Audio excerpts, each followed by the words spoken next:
PM Ajit Pawar हमारे बीच में नहीं रहे। आप भी कई बार मिले होंगे उनसे, क्या यादें हैं आपकी? पहले तो मैं कहना चाहूंगा कि I am very deeply saddened by the accident that has happened. In fact, my heart is still very, very heavy with sorrow. और जैसे ही सुबह पता चला, अभी डाइजेस्ट करने में ही बहुत दिक्कत हो रही है कि अजित दादा अभी हमारे साथ नहीं है. और अजित दादा के साथ 4 और लोग भी थे प्लेन में. तो उन सारे परिवारों को अपने कॉन्डोलेंसेस देता हूँ. 2 पायलट थे, क्रू थे और पीएसओ भी थे उनके साथ. और अजित दादा से जैसे आपने बोला, हमारी भी काफ़ी मुलाकातें रही हैं पिछले 18 महीने जब से मैं मंत्री बना हूँ. और ये एक यंग मिनिस्टर होने के नाते वो काफ़ी गाइडेंस भी हमें देते थे.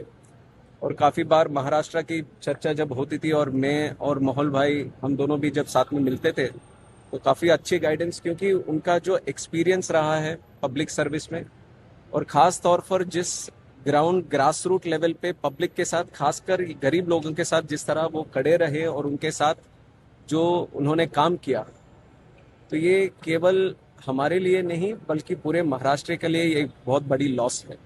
और इरिपेरेबल लॉस है, इरिप्लेसेबल लॉस भी है.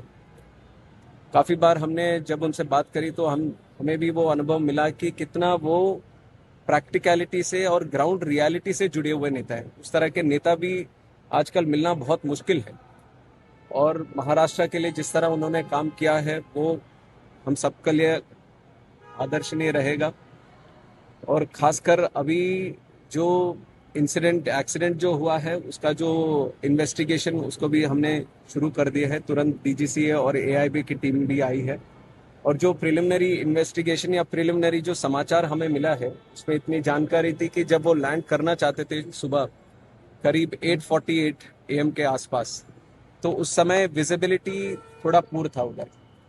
और जब एटीसी बारामती से उनका जो कांटेक्ट हो रहा था फ्लाइट के लिए पायलट से, तो एटीसी वालों ने पूछा कि क्या रनवे साइट में है.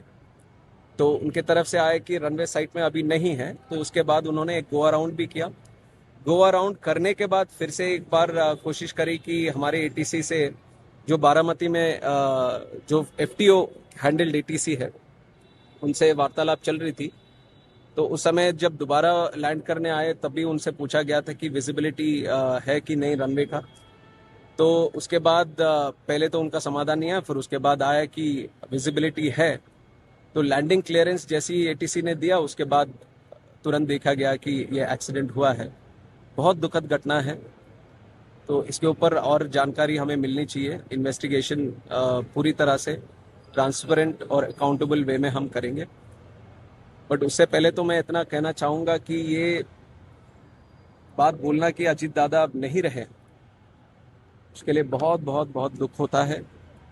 और मैं उनके जो प्यार करने वाले लोग हैं, कार्यकर्ता हैं और उनके परिवार के लोग हैं, उन सबके प्रति कंडोलेंसेस व्यक्त करता हूँ. ठीक Is है, there a thank you. technical problem in flight or aircraft? Like I said, from the preliminary investigation, it looks like the visibility seems to be the issue.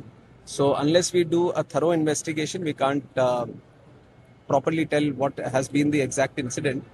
But this is whatever the facts that I've said till now is the conversation between the ATC and the pilots. Sir, कुछ committee वगैरह बिठाई जाएगी पूरी जांच के AIB लिए? itself ही thorough investigation करने वाली एक संस्था है और उनके पास पूरी व्यवस्था है इस तरह की चीज़ों की जानकारी करने के लिए, और वो ऑलरेडी साइट पहुंच रहे हैं. ठीक है, thank you. If you like this video, then like, share and subscribe to Mirror Now.